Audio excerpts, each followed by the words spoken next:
Why, hello there, friends, family, Furbies, and Fatalis fandom! I am here to finally answer your long-burning questions about my silly little murder story. It took a while to post this because of reasons I still don't understand myself.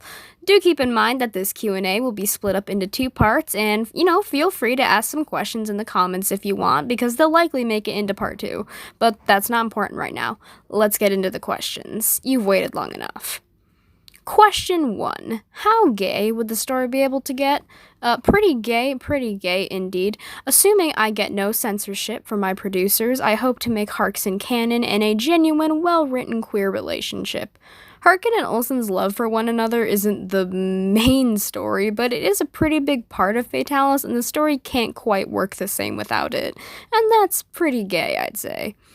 Question 2. I know who's the oldest, but who's the tallest? If we're going off of the main 5, it's Harkin. Thatcher is technically taller, if only by a few centimeters, but Harkin in the main cast is the tallest. Question 3. Who's the character people love the most in the series in World? In the world of Fatalis, the most loved character is, without a doubt, Olsen. He's the Prince of Moonsbury Run, and charm truly does drip from his lips. I'd say he's even the most loved by the audience as well. Question 4. Which one would propose first, Harkin or Olsen? When, where, and how would it happen? Harkin. I love the idea of Olsen having an over-the-top, gay-as-hell proposal to Harkin, but I just know Harkin would be the one proposing first.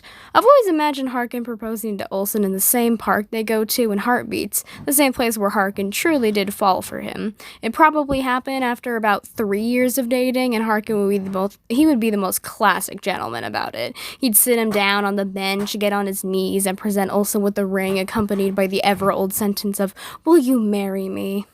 God, they're so cute. Question 5. Do you have fun writing and making the story of Fatalis? No. Haha, just kidding. In all reality, I do. Fatalis is by far my favorite project I've ever worked on, and I do enjoy working on it. It's hard sometimes, but working on Fatalis is really fun, and I'm so much happier having Jive, Raven, Viv, Olsen, and Harkin as my characters. I love my characters more than anything, except for My Chemical Romance. Question 6. Which character is most hated between the other characters? I'd have to say Viv. Jive and Raven aren't exactly rays of sunshine either, but Viv is hated by Jive, Raven, Olsen, and Harkin. Jive is maybe second closest, as she isn't too liked either, and Raven is kind of a neutral, as she isn't incredibly cruel, but she also isn't the greatest person either. Question 7. Who had the least amount of childhood trauma? Who had the most? I don't like to compare my characters' traumas, as it's not good to compare anyone's traumas, fictional or not, but I'd have to say Raven. Raven's childhood is still in the works, as it's hard to interpret my modern-day trauma into the 1900s, but Raven has been through a lot. Viv is likely second. Question 8. Is anyone happy with where they are right now in the story? I'd say so.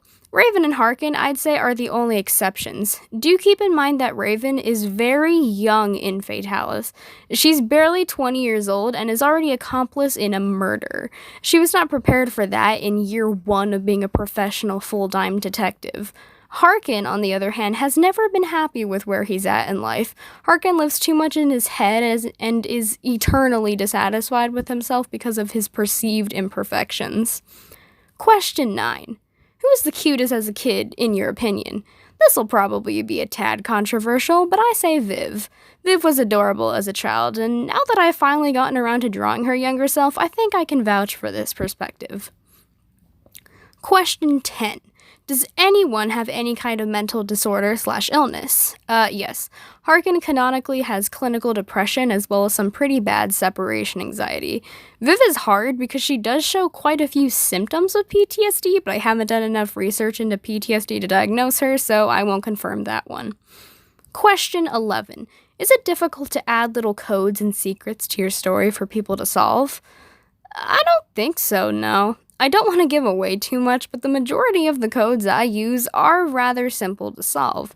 I've always been interested in solving ciphers and codes, so adding them into my story was inevitable, like second nature, and I do enjoy adding them. The hardest secrets to add to Fatalis are ones with symbolism. In episode 16, for just an example, there is a lot of symbolism, mainly involving flowers, which was a bit hard to research. But I got it done, and I did have fun, and I do enjoy adding all these little details to make my story seem more fleshed out. How long does it take to add them? Usually not too long. Again, most codes I use are pretty easily, especially because I play favorites with the coding I use. I'm a big fan of the number substitution cipher, just for an example, so keep an eye out for that. Question 13. Did you have to do research about how to add the codes and secrets? Sometimes I do, but usually not. Lots of codes and secrets are stuff I'm pretty fluent in, whether there's symbolism or an actual way of solving ciphers. I usually don't have to do very much research. Question 14. Out of genuine curiosity, will there be any other references to shows and series you've watched? Yes, there will be! I'm so glad somebody asked this question. I take a lot of inspiration from the many medias that I'm a fan of when creating Fatalis. There's a reference to John Carpenter's Halloween in one episode, MCR references sprinkled in small ways, and references to things like The Great Gatsby, The Shining, The Dark Knight Rises, and more. Question 15. How emotionally damaging will the story get? Extremely! Question 16. Is there another job that your characters would have wanted, could have had, or would get after the events of the story? I don't think my characters have ever wanted a change of job except for Harkin and Raven. Harkin, in all actuality, has never wanted to be a police officer, and I always think he'd be an English professor after the events of the story. Raven doesn't want any specific job change, but, she doesn't really care to be a detective after actively committing murder. Question 17. Have any of them ever wanted a change of job throughout the story? Probably, yes. The hell that is the accidentally interconnected web of Fatalis' story is, well, hell. So I'd say most everyone in the story has wished for a career change, if only just to get out of that interconnected web. Question 18. Do they enjoy their job? I think all of my characters despise their jobs to varying degrees, honestly. So, probably no. Maybe not Elisa and Thatcher, though. They probably like their jobs, but not Jive, Raven, Viv, Olsen, and Harkin. They're not lucky enough to get that treatment from me. Question 19. Did they have any dream jobs as little kids? If so, what were they? Viv is scarred for life, and it's because of this always wanted to be a detective. It basically runs in her blood. But most all my other characters have had different dream jobs. Olsen, since he was a kid, already knew he was cool enough to get any job he wanted, which is correct. Harkin probably wanted to be an author when he was little, and I assume Jive would have wanted to also be an author, or maybe a doctor when she was little. Raven, on the other hand, wanted to be a librarian. She just did, man. I can't explain it. Question 20. Do all the characters have at least one interaction with one another? Yep, not telling you when, but yes. Yes, they do. Question 21. What's one of their hobbies? Well, okay, so all of my characters are pretty different, but I can vouch for the fact that they all read in their free time, shared traits of fate, I suppose. Harkin also spends a lot of free time volunteering at the animal shelter and, bathing baby ducks, taking care of kittens and puppies, all that cute stuff. My personal headcanon is that Olsen solves jigsaw puzzles in his free time, but not because he's, like a detective and it's a good brain exercise, but rather because he likes putting together pictures of puppies or something. This is the way the world works, I'm sorry. Jeff goes on walks pretty regularly, intently studies mushrooms, and likes to keep busy, whereas Raven is too dead from existence to have too many hobbies. Vivica is kind of similar. Anxiety is mean, but she does read, tends to her garden, and occasionally sews and makes clothes for herself. Question 22. What was something they enjoyed growing up, if they liked anything? Well, I can assure you my characters did in fact like things when they were little. I know, maybe Viv would be the exception to that, but who knows.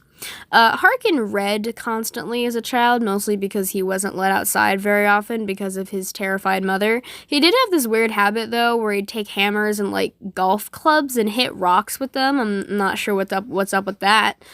Viv liked coloring a lot when she was little and loved sewing and playing dress-up, and I blame that for why she has such a particular fashion sense now as an adult. I mean, it was just, like, cute, like, princess dresses and stuff like that, but it was a whole thing. Raven colored boxes all the time when she was little, and despite being hospitalized a lot of her childhood, still found ways to have fun, like playing hacky sack. Jive also read a lot as a child, but was also a science nerd and would mess around with fluids and hold them in little plastic cups.